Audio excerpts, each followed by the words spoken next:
Hello all, welcome back to One Pitch Catch. We have the semi-final lineups of the T20 World Cup in place now. South Africa plays New Zealand at Eden Gardens a couple of days from now on Wednesday, followed by India and England facing each other at the Wankhede in Mumbai on Thursday. Now, how did India get there? I think basically one person, one man, and maybe two. I think Sanju Samson and Jasprit Bumrah are probably the two main reasons why India find themselves in the semi-final. But it was an amazing knock. I think this is something that probably all of his fans and a lot of fans of Indian cricket have been waiting for a decade. I think he made his debut almost like 2014 or something like that. So it's taken such a long time for him to show what he's really capable of. I'm sure he's done it in the past, but probably not at this stage. What are your thoughts, Ganesh?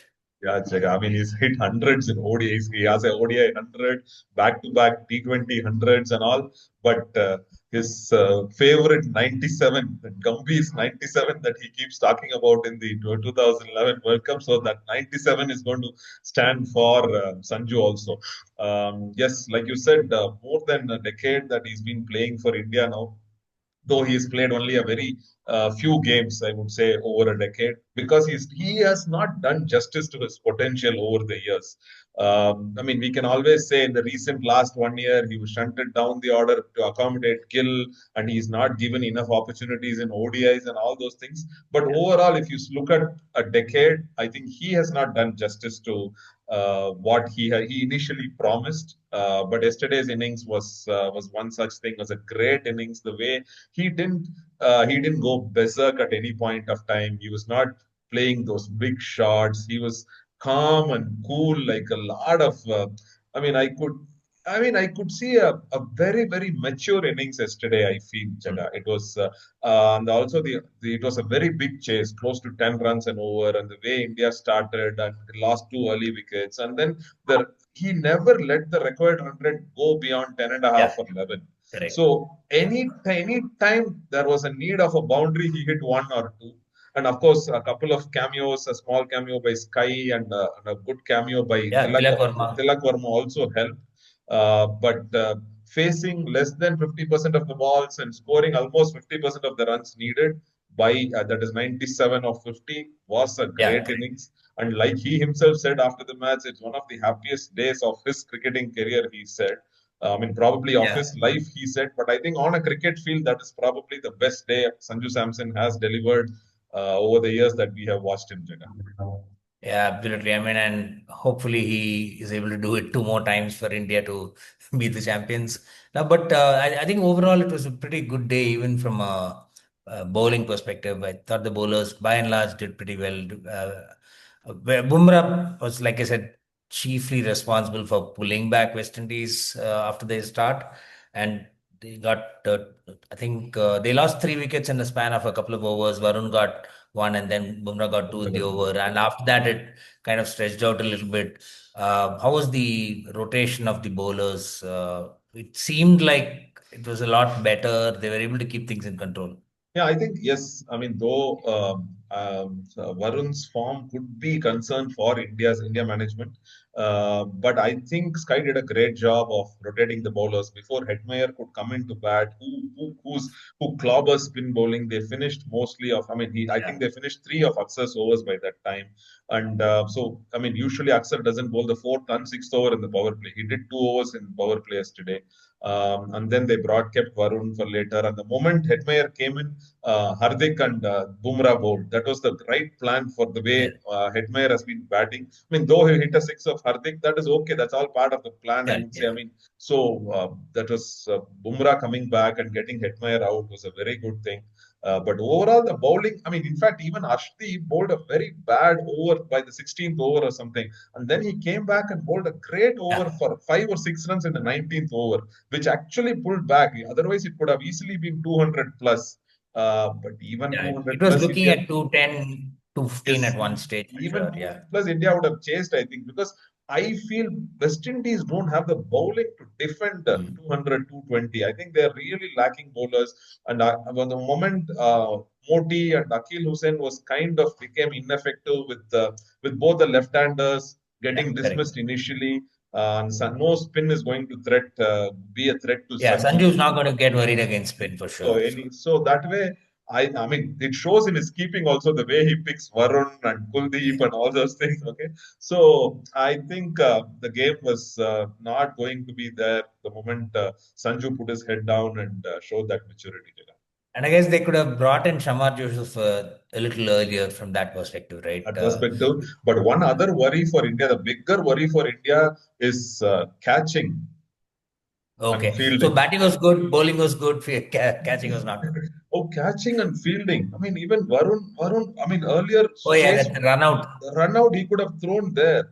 Game awareness was lacking. And I think the Abhishek's lack of form, initially the three ducks was not so worrying, honestly, to me, but he was still, he will still come up. But again, the last game with Zimbabwe, he got that 50 was also not very convincing. Yeah, The way he got out today, I think everything is playing in his mind, it's showing in his fielding also. He dropped two catches which definitely should yeah, have been taken at that pretty easy level. catches. Overall, I think, I mean, Tilak Varma also missed one catch. He was way inside That the was a boundary pretty line. tough one. He was No, running along the rope, and you have to. That is, I think that was a little tough. The one that he sort of tipped over for six.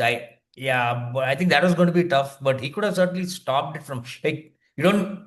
Your backup option has to be okay. Fine. How do I prevent this from going for six? Yeah, it's easy to say that, but yeah, but I think a couple of times I've seen Tilak Varma not staying close to the line, Jaga, even before in the bilaterals. I mean, not the recent one. Before that, I tend to think that he tends to come forward, not staying in the boundary line. So that is something that I mean, because the way these people hit, no, these times it easily crosses. When yeah, you're on the boundary line, you have the opportunity of juggling, throwing the ball, all those things.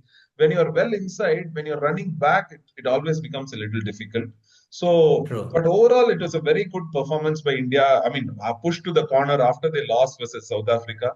Now they are, I mean, they have to face Mostly getting their England. act together. Like we Yeah, saw the previous matches, there was a little bit of worry from a batting perspective. It was a much better game. Sets things up nicely. Like I said, the first semi-final is New Zealand, South Africa. What did you make about it? South Africa has been very, very dominating throughout. But what about New Zealand? And then obviously, I mean, the reason New Zealand got there was because Sri Lanka got past 147. And that was an amazing game. I think it was probably a result that neither team actually liked in the end. Pakistan won, but they didn't get through, and Sri Lanka came really, really close. yeah, true. That's a very valid point, Jaga. But I think I mean, Sri Lanka, I mean, New Zealand has to thank Pakistan and Sri Lanka for getting there because the way they played that game against England, which they should have easily won, they messed it up, really messed it up by I think bowling options again. The 18th over Mm. when Will Jacks and Rehan Ahmed were batting, Santner could have bowled, but and then they bowled Glenn Phillips and that 22-23 run over just sealed the game there. Correct. So and then the next over Santner come, there was no but by the time they had got into the groove, I feel. But yes, the Pakistan Sri Lanka match helped them, but it was a great game. It was Pakistan messed it up again. The way they started, they should have gotten to 230, 240. In that case, Sri Lanka should have had to get 170, which would have been difficult for them. But the way Shanaka came in the end, hitting three sixes of Shahin, it was Yeah. fabulous to watch. But I feel that I know I have not been nobody, none of us have been in that situation. Having hit three sixes of Shahin, why would you want to go for a cheeky ramp shot in the fifth Yeah. ball? That was baffling to me. But I mean, Shanaga was a And great the innings. decisions that you make on the spur, right? So, and then both of them are pretty much borderline wides, actually. So maybe that I also came to the I think, picture. I mean, the sixth ball was, I wouldn't even call it a borderline white jaga. I think it is a white Yeah, jaga. So, I I had mean, no like idea. IPL, they don't have reviews for whites in T20 ice. Yeah. IPL has that. So, it would be a nice thing to bring in that also, I feel. Hmm. Interestingly, yesterday, I think it was during the West Indies India game, I noticed that the a ball was initially not given as wide, but I think the just like they do for no balls now, the third umpire relayed to the on-field umpire that the ball was a wide. No, Something no. like that happened. No, So I think that was not just that because I think the umpire was not sure if it pitched outside the pitch. the line, okay, Okay, okay, so when it goes and pitches outside, then it's a no ball. It's not a yeah, wide. yeah, correct. The new Okay, set of rules. So he wanted to confirm whether it was a no ball and then give that wide. I think that's why he got it. waited. Okay. Hmm. Right, so we'll wrap this up. Yeah, like I said, New Zealand, South Africa face off. South Africa have one more chance to get their hands almost on the trophy. And then again, you have India versus New Zealand and India versus England. So you have India and England that have won twice already. And then you have New Zealand and South Africa that have not won even once. So it's going to be an interesting set of semifinals. Let's come back again in a few days' time once maybe both the semis are done. Until then, thanks a lot. Keep watching. Please do leave your comments and your feedback and do subscribe. Bye. Bye.